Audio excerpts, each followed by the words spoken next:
اب ہم اس کا خلاصہ کر لیں گے، خلاصے سے ہمیں اس سبق کی اچھی طرح سے سمجھ آ جائے گی۔ خلاصہ صحت و صفائی۔ حضور صلی اللہ علیہ وآلہ وسلم کا ارشاد ہے، صفائی نصف ایمان ہے۔ جو لوگ صفائی کا خیال نہیں رکھتے وہ کاہل، سست اور ناکارہ ہو کر رہتے ہیں۔ ایک صحت مند جسم میں ہی صحت مند دماغ ہوتا ہے۔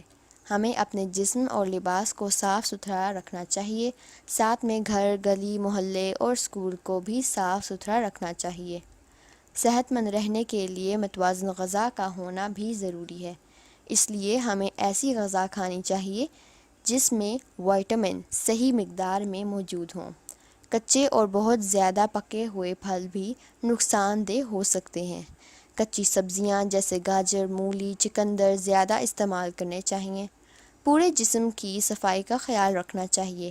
دانتوں کی صفائی اور ہر روز غسل کرنا ہمیں جراثیم سے محفوظ رکھتا ہے۔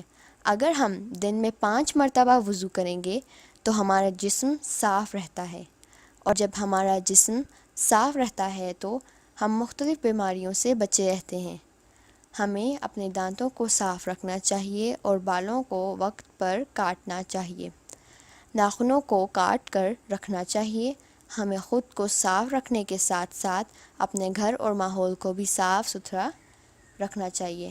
تو بچوں، اگر آپ لوگوں کو یہ سبق، یہ ویڈیو اچھی لگی ہے تو آپ لوگ اس چینل کو سبسکرائب کر دیں۔ سبسکرائب کرنے سے یہ ہوگا کہ میری جو اگلی ویڈیوز اگلے چیپٹرز پہ آئیں گی آپ لوگوں کو آرام سے مل جائیں گی۔ امید ہے آپ لوگوں کو یہ ویڈیو پسند آئی ہوگی۔ اگر پسند آئی ہے تو اسے لائک، شیئر اور سبسکرائب کرنا نہ بھولیں۔ ملتے ہیں نیکسٹ ویڈیو میں۔ اللہ حافظ۔ اگر ابھی تک آپ نے ہمارے چینل کو سبسکرائب نہیں کیا تو آپ سبسکرائب کر لیجئے تاکہ ہماری ہر نئی آنے والی ویڈیو کا نوٹیفیکیشن سب سے پہلے آپ کو ملے۔